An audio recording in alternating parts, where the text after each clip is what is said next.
Welcome. In this video, we're going to walk through a quick and simple guide on how to disable sounds for group notifications on the Telegram app for PC. If you've been getting constant sound alerts from group chats and want to keep things a little quieter while still receiving notifications, this step-by-step process will help you out. First, go ahead and open up the Telegram app on your computer. This is where we'll be making the changes directly, so make sure you're signed in and on the main page.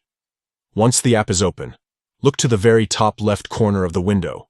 You'll see 3 small horizontal lines stacked on top of each other. This is the main menu button. Click on it to expand the navigation panel.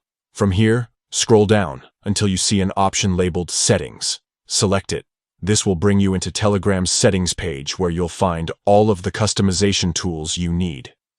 Inside the settings menu, look for notifications and sounds.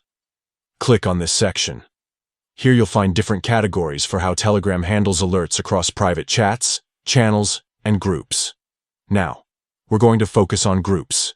Select the Groups option to open the group notification settings.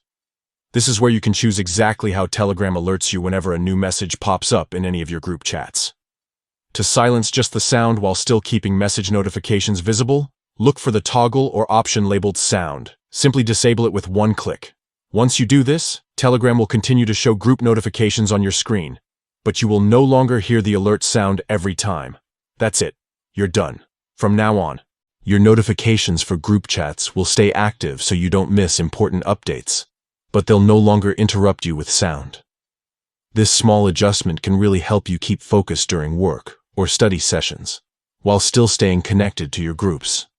It only takes a few seconds to set up, but it makes a big difference in reducing unnecessary distractions.